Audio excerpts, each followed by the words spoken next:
The first keynote focuses on the idea that our brains are deeply influenced by early experiences, especially those formed in childhood. From the moment we begin to interact with the world, our brains are building emotional maps that help us understand what love, safety, and connection feel like. These emotional blueprints are shaped primarily by our caregivers, the people who fed us, comforted us, and responded to our needs. When those early relationships are nurturing and consistent, the brain learns to associate love with security and trust. But when they are inconsistent, neglectful, or even chaotic, the brain learns something very different. That love is uncertain, unpredictable, and sometimes painful. These learned associations become subconscious templates that influence our future choices in relationships, often without us even realizing it. The brain, at its core, is designed to seek familiarity. It feels safe in what it knows, even when what it knows isn't good for us. If a child grows up in an environment where affection comes and goes unpredictably, or where attention must be earned, that pattern becomes embedded in the brain's emotional memory system. As an adult, when such a person meets someone who mirrors that same unpredictability, their brain lights up with recognition. It feels like chemistry, but what's really happening is that the brain is identifying a familiar emotional rhythm. The person may consciously want a healthy, stable relationship, yet unconsciously, their mind gravitates toward what feels emotionally recognizable, even if it's harmful. This is why so many people repeat the same painful relationship patterns. It's not because they enjoy suffering or lack awareness. It's because their brains have been conditioned to equate certain emotional experiences with love. The limbic system, the part of the brain responsible for emotions and memories, holds onto those old associations tightly. So, when someone feels a rush of excitement or anxiety around a particular type of person, the brain interprets that rush as attraction. It doesn't realize that it's simply replaying an old story. The logical part of the brain, the prefrontal cortex, might sense danger or incompatibility, but the emotional brain reacts faster and more powerfully, pulling the person toward what it recognizes. These early imprints don't just shape whom we are attracted to, they also affect how we behave in relationships. Someone who grew up feeling unseen may become overly accommodating, constantly trying to earn love through approval. Another person who grew up in a volatile home may unconsciously recreate drama, because peace feels unfamiliar. The brain isn't trying to harm us, it's just following the patterns it learned as a survival mechanism. In childhood, adapting to inconsistency or emotional distance was necessary to feel safe or connected. But in adulthood, those same adaptations become barriers to healthy love. Understanding that our relationship patterns begin in the brain allows us to see that these choices are not moral failings or signs of weakness. They are deeply ingrained neural pathways formed through repetition and emotional reinforcement. Each time a child experienced love mixed with fear or attention mixed with absence, neurons wired together to form a network that later governs attraction and attachment. The good news is that these pathways are not permanent. The brain is plastic, it can change, but the first step in rewiring it is awareness. Recognizing that what feels like your type may actually be a reflection of old wounds is a powerful moment of clarity. It allows you to pause before repeating the pattern again. When people begin to understand that their brains are seeking familiarity, not necessarily what's best for them, they can start to challenge their instincts. They can learn to question why certain relationships feel magnetic and why others feel dull, often the boring. When you lead with your V activi, the one who LUE represents emotional safety, learn to you never have to appreciate.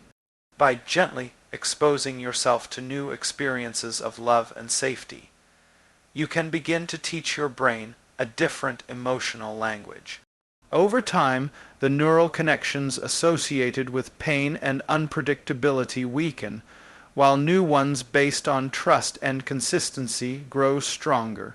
This is how people move from repeating the wrong patterns to finally recognizing and accepting healthy love. Emotional memory plays a far more powerful role in our choices than logic ever does.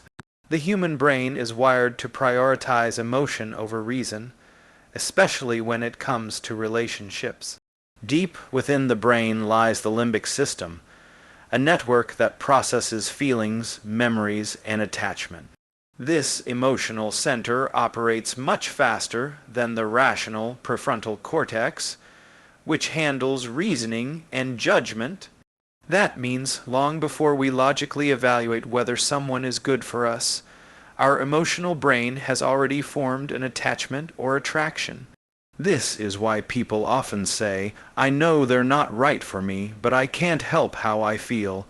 It's not weakness, it's neuroscience. The brain's emotional circuits are drawing from past experiences, not logical assessments, to guide current choices. When someone experiences love, rejection, or neglect early in life, those emotional experiences are stored as memories that shape how the brain recognizes connection. Each interaction strengthens certain neural pathways, teaching the brain what love feels like. If love once came with anxiety, inconsistency, or confusion, the brain begins to associate those feelings with attachment. Later in life, when a person meets someone who triggers the same emotional sensations, the brain lights up with recognition. It interprets the emotional familiarity as attraction or even destiny. What feels like falling in love is often the brain revisiting an emotional pattern it already knows, mistaking it for safety because it is familiar. The limbic system doesn't distinguish between what is healthy or unhealthy. It only knows what feels emotionally known. That's why people find themselves drawn again and again to partners who replicate old emotional wounds. Even when the conscious mind recognizes red flags, the emotional brain keeps pulling them back because the familiar chaos feels oddly comforting. This internal conflict between logic and emotion is exhausting. The rational part says, "This relationship will end badly," but the emotional part whispers, "It feels right." The emotional brain acts first, and the logical brain tries to justify the feeling afterward. It's not that logic disappears, it's that emotion moves faster and hits deeper. This process is also reinforced chemically. When the emotional brain senses familiarity, it releases dopamine, the neurotransmitter that produces pleasure and reward. The same system that drives addiction in the brain activates in relationships, reinforcing attachment through powerful biochemical feedback. Even if the relationship causes pain, the emotional brain craves the highs of connection. The prefrontal cortex, the part that reasons and plans, struggles to break this cycle because it's competing with an older, stronger system designed for emotional survival, not rational choice. That's why walking away from someone who feels wrong can feel physically painful. The brain experiences emotional detachment as withdrawal, not logic succeeding. Understanding this divide between emotion and reason helps explain why people can be aware of their patterns yet unable to change them immediately. Emotional memory is not stored as facts but as sensations, how something felt rather than what happened. These sensations are powerful triggers.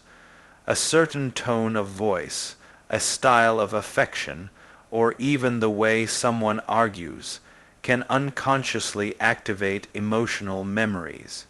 The person isn't responding to the present moment alone. They are also responding to their past. In this way, relationships become less about two people connecting in the present and more about two emotional histories colliding.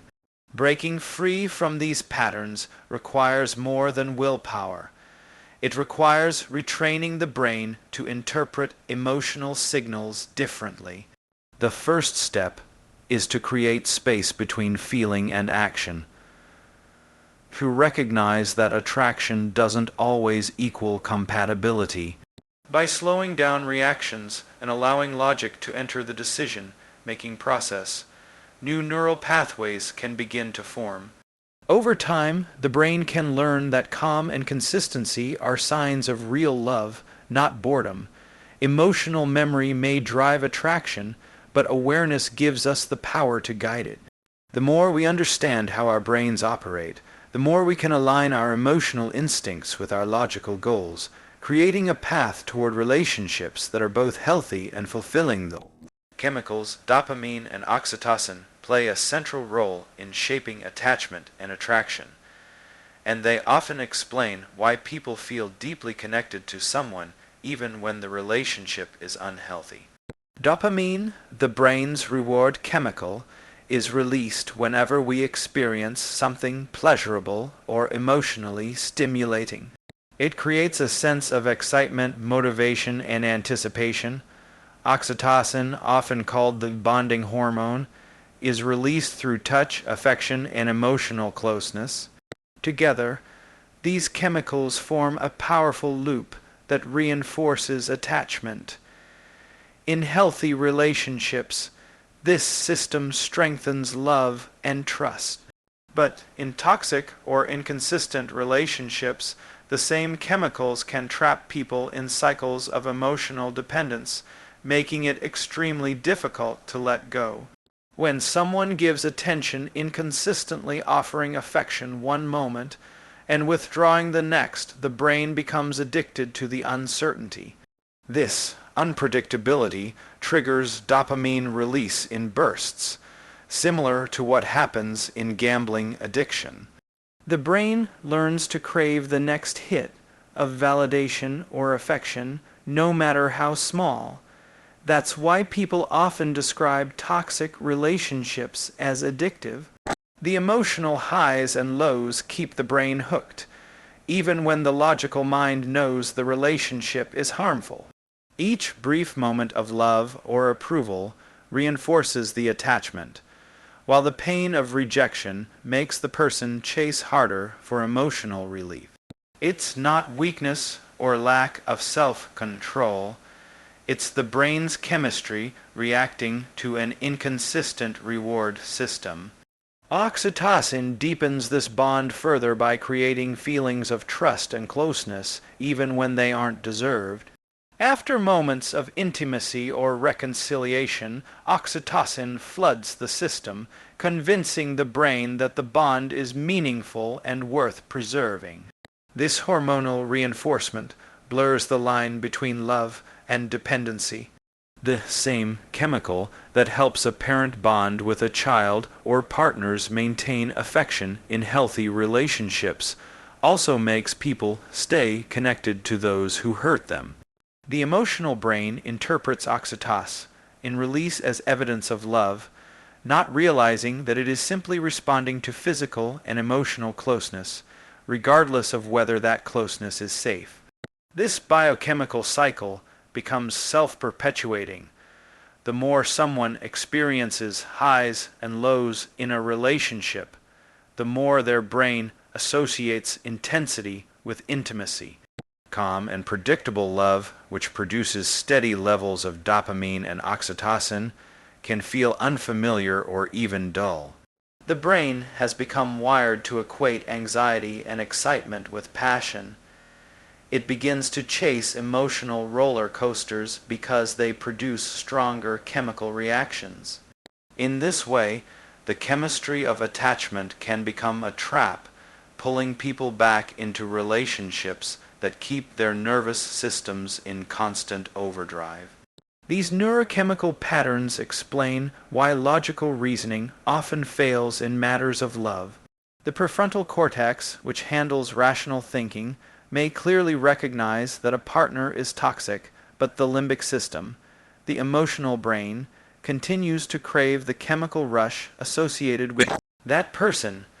Emotional memories tied to dopamine and oxytocin are stronger than logical evaluations. This is why people often go back to relationships they swore they would never revisit.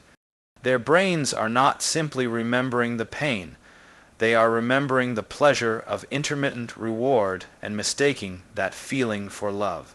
Breaking this cycle requires retraining the brain's reward system. It involves learning to separate emotional excitement from genuine connection and understanding that calm, consistent affection produces different but healthier chemical patterns. When people spend time in emotionally safe environments, their brains begin to release steady levels of dopamine and oxytocin, replacing the chaos-driven highs with stable satisfaction. However, this transition can feel uncomfortable at first because the brain misses the intensity it once associated with love. With time and self-awareness, though, the brain begins to crave peace instead of unpredictability. Ultimately, the addictive power of dopamine and oxytocin shows that attachment is as much biological as it is emotional. Love doesn't just happen in the heart, it happens in the brain's chemistry. Understanding this connection allows people to recognize why they stay in relationships that hurt them and gives them the power to break free. By choosing partners who bring calm instead of chaos, they begin to heal the brain's reward system and build a foundation for real, lasting connection. Many people grow up believing that love should feel intense, dramatic, and consuming. But that belief often comes from confusion between emotional chaos and genuine connection. When someone has been conditioned to associate love with instability or emotional highs and lows, calm and consistent relationships can feel uncomfortable or even dull.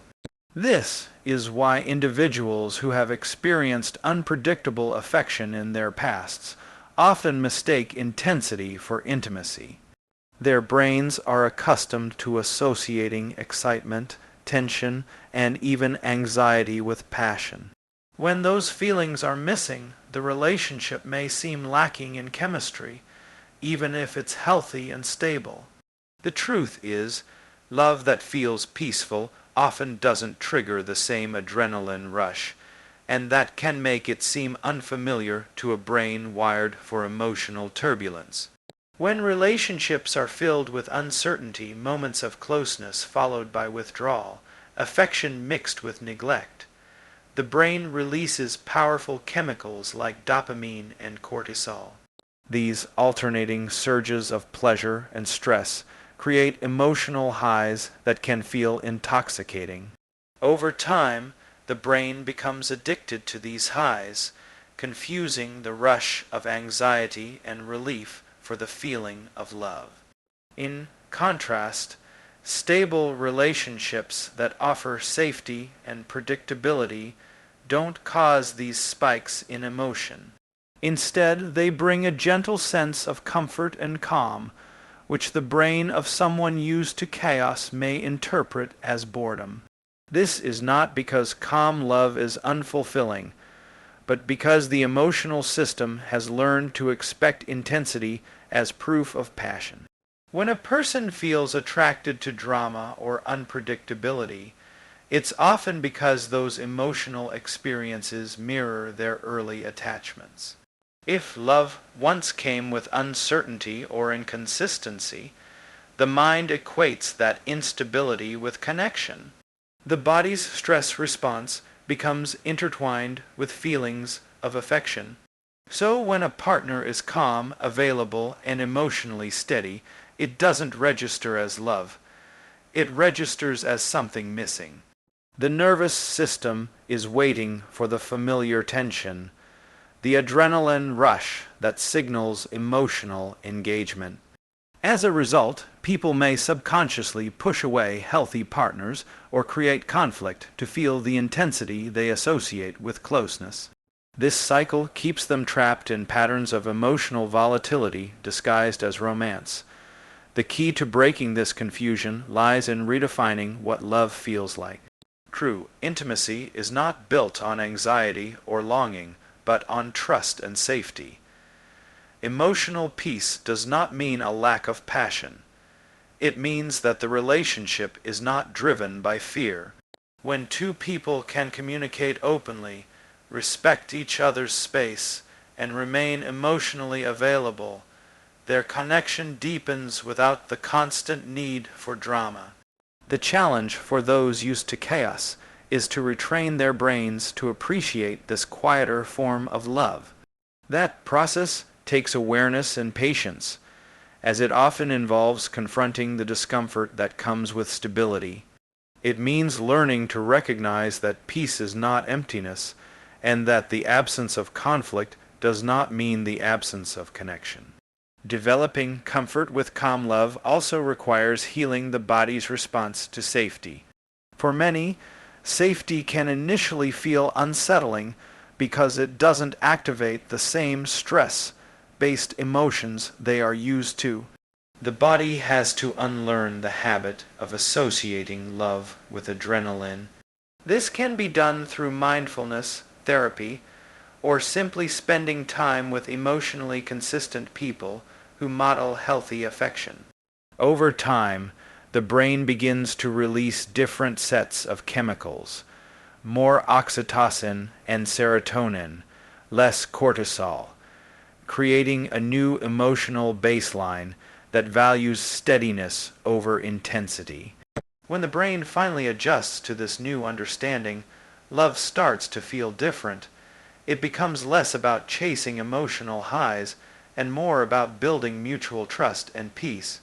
The heart no longer yearns for the thrill of chaos, but for the quiet certainty of care.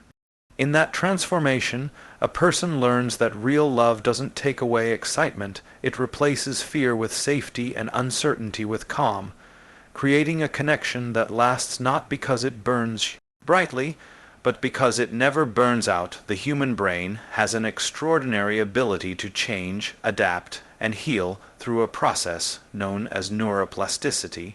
This means that even deeply ingrained emotional patterns and attachment behaviors are not fixed. They can be reshaped over time with awareness and intentional effort. People who repeatedly find themselves drawn to unhealthy relationships often believe they are doomed to repeat those cycles.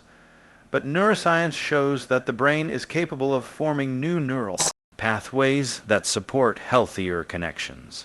Every time a person becomes aware of their patterns, pauses before reacting, or makes a different choice in love, they are slowly rewiring their brain toward new emotional responses. The first step in this transformation is recognizing that what feels familiar is not necessarily what is right. For many, emotional pain feels strangely comfortable because it mirrors early experiences of love.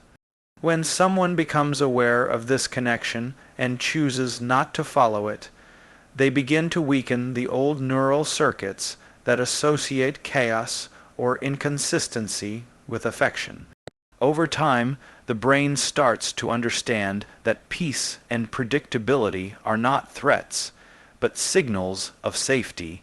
Each act of self-awareness, choosing to walk away from toxic attraction, setting boundaries, or staying in a healthy relationship even when it feels boring, strengthens new pathways that support emotional stability.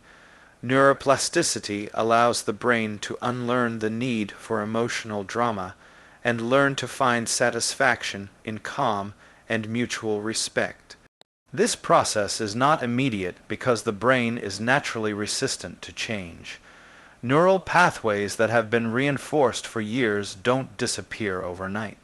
They fade gradually as new ones take their place. It's like carving a new road through dense forest. the more often you walk the new path, the clearer and stronger it becomes. The old path becomes overgrown through disuse. This is why consistent effort is more effective than sudden change. Small, repeated actions such as reflecting before reacting, journaling emotions, or communicating openly with a partner gradually reshape the brain's emotional wiring. Therapy, mindfulness, and healthy social connections can accelerate this process by providing safe environments for the brain to experience new patterns of attachment and emotional regulation. Another important aspect of neuroplastic healing is emotional reconditioning. Many people associate love with anxiety or uncertainty, but through new experiences, the brain can learn to associate love with calm and security instead. When someone consistently experiences kindness, honesty, and reliability from others, their brain starts releasing more oxytocin and serotonin instead of adrenaline and cortisol. This chemical shift reinforces feelings of safety rather than tension. Over time, the brain stops craving the highs of emotional chaos and begins to value the steady comfort of genuine connection. This shift can feel strange at first because it contradicts years of emotional learning, but with patience, the new pattern becomes natural. Self-compassion plays a crucial role in this process. The journey of rewiring emotional patterns can bring frustration and self-doubt, especially when old habits resurface. But every setback is also a moment of learning that strengthens new awareness. By treating themselves with patience and forgiveness, individuals signal to their brains that they are safe, which further reinforces new emotional association. The more they respond to mistakes with understanding instead of shame, the more the brain learns to link safety and acceptance to self-growth. Ultimately, neuroplasticity teaches that healing is not about erasing the past, but about building new responses to it.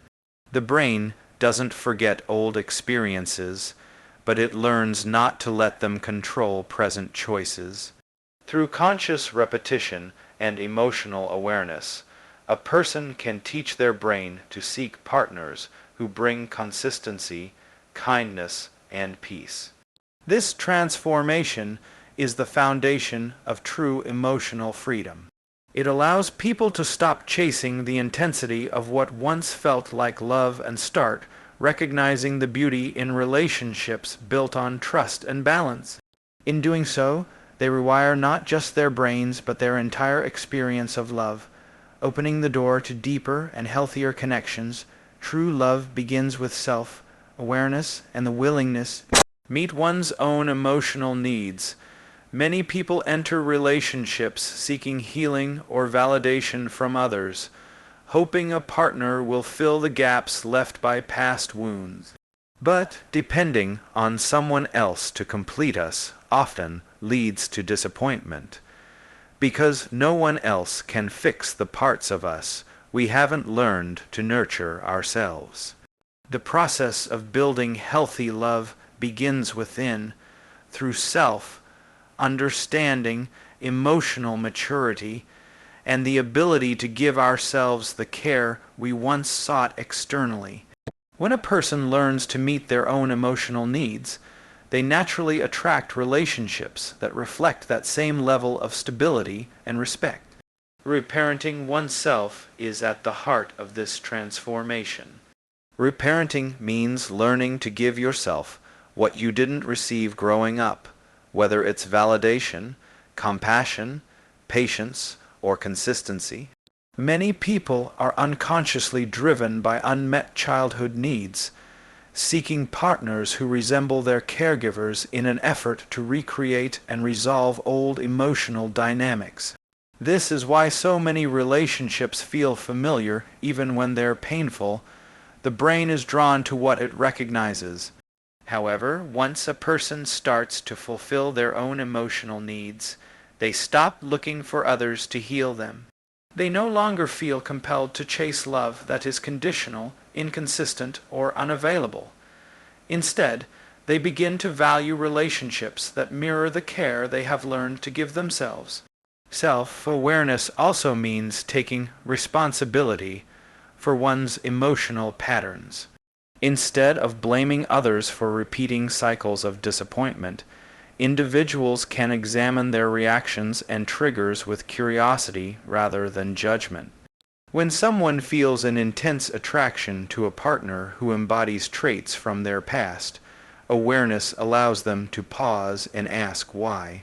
This moment of reflection breaks the automatic pull of the subconscious and creates space for conscious choice. Through consistent reflection, people begin to recognize what truly nourishes them versus what simply excites them. They learn to distinguish between the comfort of familiarity and the safety of emotional health. Meeting one's own needs does not mean isolation or rejecting connection. It means entering relationships from a place of wholeness rather than emptiness. A person who understands their worth does not tolerate mistreatment or cling to toxic affection because they are not dependent on external validation.